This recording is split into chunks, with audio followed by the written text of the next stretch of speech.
सरकार ने शमशान का बिजनेस करना ज़्यादा अच्छा समझ लिया। उसमें एक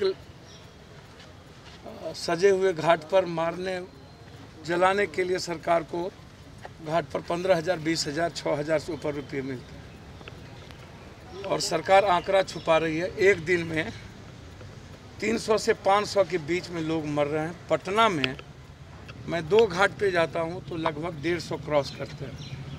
कल बांस घाट पर लगभग 90 से ऊपर, जब हम गए थे उस वक्त 64 की गिनती थी और जब हम मुजफ्फरपुर मेडिकल इंस्टीट्यूट से लौट रहे थे तो वहाँ लगभग 48 मौत थी। तो 64, 48, 5 बजे तक मेरी गिनती है। मुझे सबसे बड़ा चिंता इस बात का है कि सरकार मौत के आंकड़े को छुपा क्यों रही है, फर्स्ट। दूसरी बात, सरकार की जांच की प्रक्रिया इतनी धीमी क्यों है, जांच क्यों नहीं होती है। सरकार के पास जांच के सेंटर नहीं है। तो गया में 13,000 से लेकर के 15,000 के बीच अभी आंकड़ा आया है और 150 यहाँ। अब कुछ जगहों पर जहाँ प्राइवेट नर्सिंग होम जो लुटेरे लोग बैठे हैं, जहाँ ऑक्सीजन की ब्लैक मार्केटिंग हो रही है, काला बाजारी हो रही है, लगभग ऑक्सीजन उन लोगों को जा रहा है जिनके पास वेंटिलेटर नहीं है। पूरे बिहार में 260 वेंटिलेटर है हमारे पूरे बिहार में। अब सरकार को पहले यह बताए ना कि वाइट पैक कितना है, वेंटिलेटर कितना है।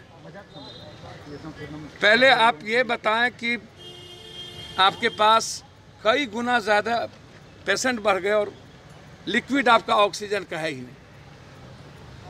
राज्य सरकार के मंत्री कहते हैं कि अब मैं लगाऊंगा। पूरे झोपड़ी से लेकर सचिवालय तक मौत का सन्नाटा,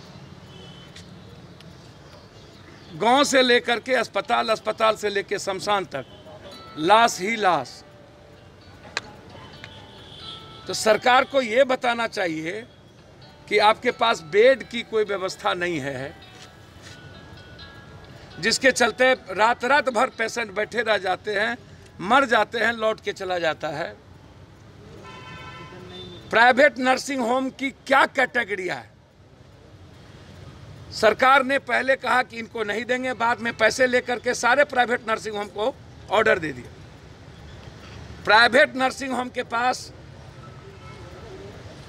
कोई भी दवाई नहीं है, डेक्सोना नहीं है, विटामिन सी नहीं है, वेंटिलेटर नहीं है, ऑक्सीजन वो चोरी पर करते हैं और जाते ही उनका पैकेज है 35,000 से लेके 1 लाख रुपया।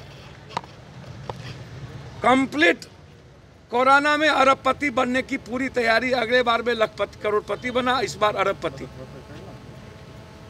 और सरकार कंप्लीट कोलैप्स कर चुकी है।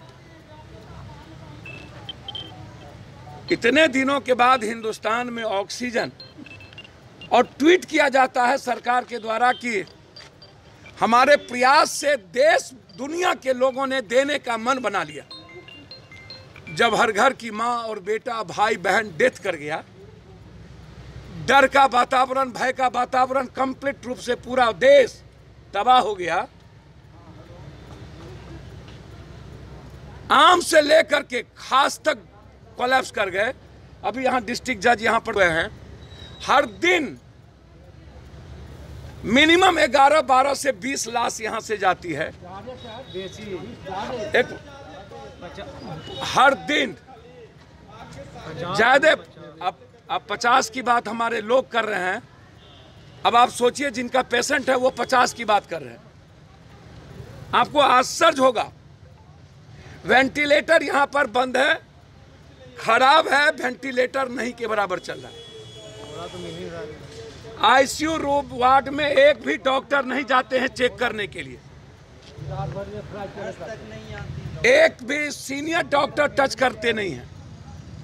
बस नर्स एक बार जाके सुई लगा देगी, उसके बाद उसको जाने की जरूरत नहीं। पेशाब पड़ा हुआ है वार्ड में। अभी हमारे पत्रकार ने पेशाब देखा, वार्ड में पेशाब पड़े हुए हैं, बोतल में पेशाब पड़े हुए हैं, पूरा का पूरा कीट्स वार्ड में है, पूरा का पूरा बड़ा बड़ा मोटरी बगल में यहाँ से वहाँ फेंका हुआ है।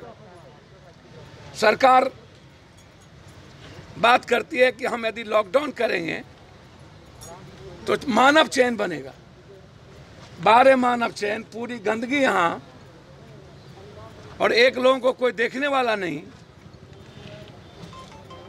और रिश्तेदार के अटेंडेंट मजबूरी में बेचारे अपने पेशेंट को ऑक्सीजन लगाने के लिए कोई नर्स नहीं जाता आपके यहाँ।